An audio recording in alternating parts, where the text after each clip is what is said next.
Hello, my name is Rafael Seif, and in this learning object we are going to learn some typical expressions and vocabulary for technical descriptions in engineering, for example.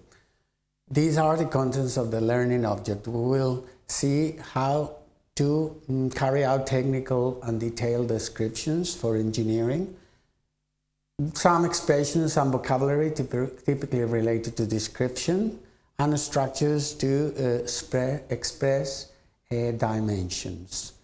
The objective is to learn how to make technical descriptions of objects, products in engineering, to review basic vocabulary related to it, and to learn how to give exact dimensions. Normally when we give a detailed descriptions, it's very important to start with the type of object, and then depending on the object or product, we can focus on certain aspects such as the function, the purpose, or the structure. Here we have a typical example. The kettle is a household appliance. This is a general verb, noun to express it, and is used to boil water, is used for boiling water. And then a more detailed description would follow. It consists of a plastic or metal jar comprising an electrical resistance which is connected to the mains through a cable. Depending on the object, you have to decide which aspects you want to deal with.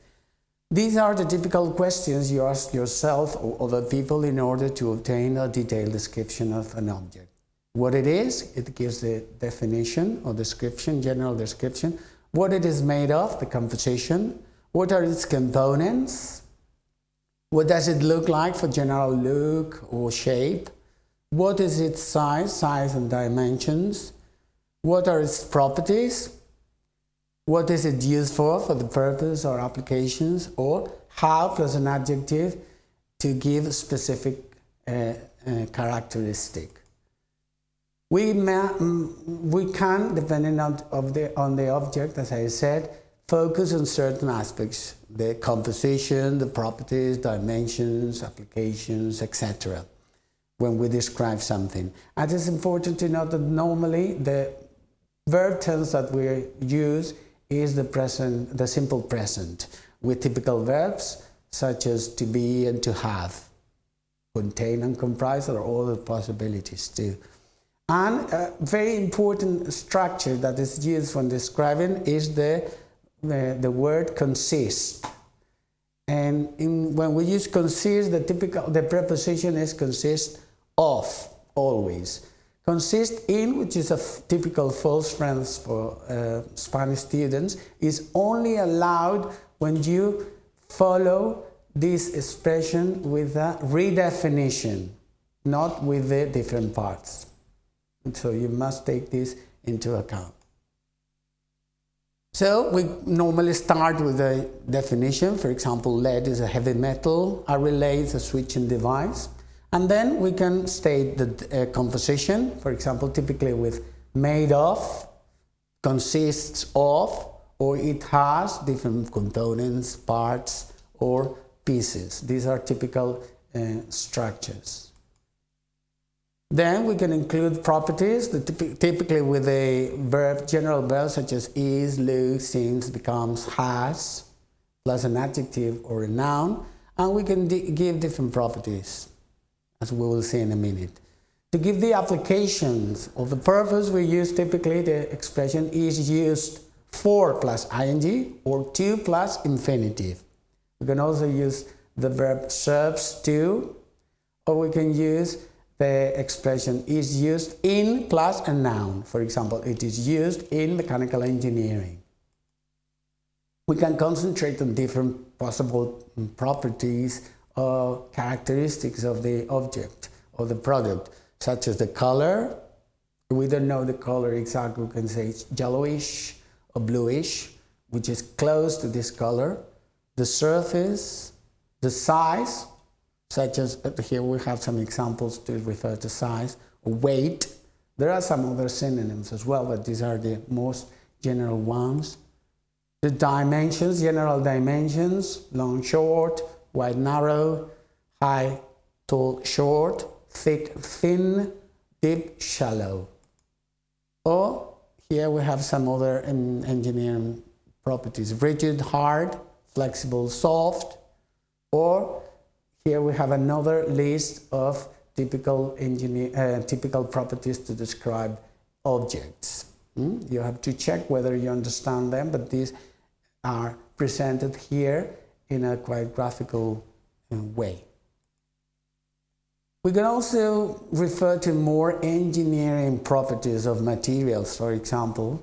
And here we have a list here, and in the next slide we have typical engineering properties. Hardness, the ability of a material to withstand or resist abrasion or surface scratches.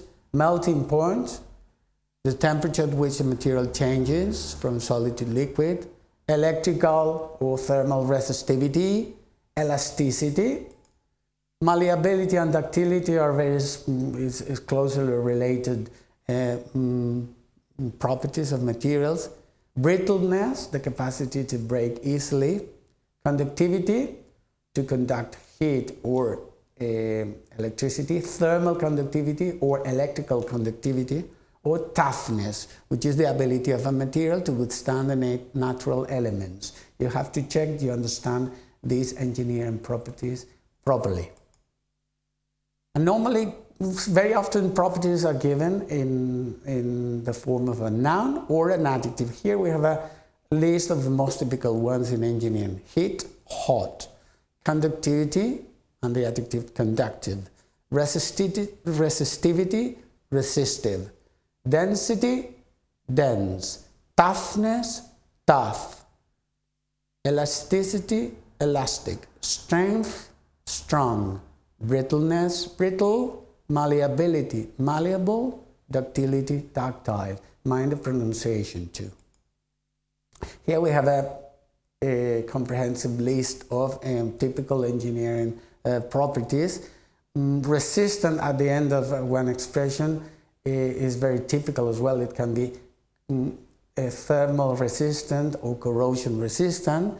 And we have a typical construction of adjectives ending in Y. Icy, similar to ice. Or en at the end, golden, similar with the same properties of gold. We can concentrate on the shape as well. Here we have the typical geometrical shapes that we use in technical English. And it is important to note that you have to choose between a noun or adjective when you describe the shape.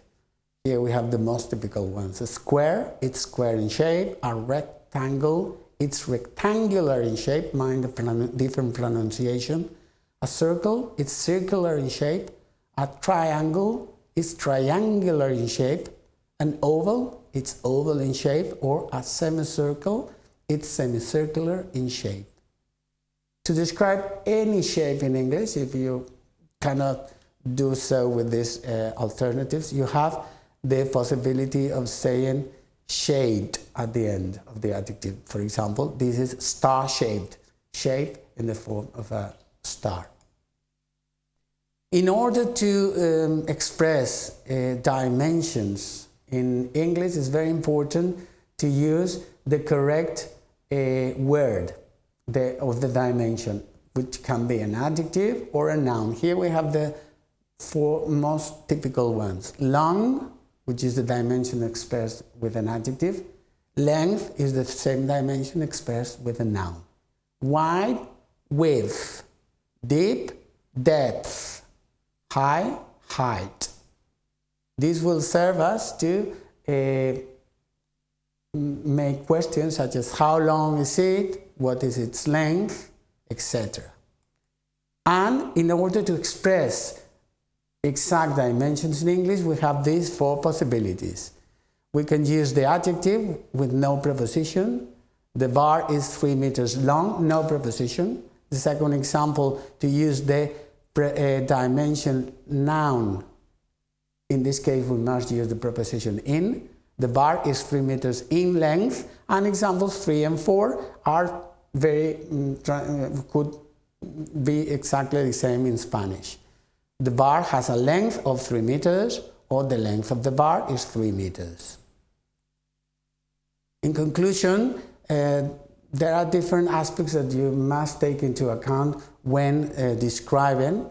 You must have certain basic technical vocabulary about properties, etc. And you have to give the exact dimensions properly with any of these 4 possibilities that we dealt with at the end of this learning object. Thank you very much, and I hope this was useful for you. Thanks.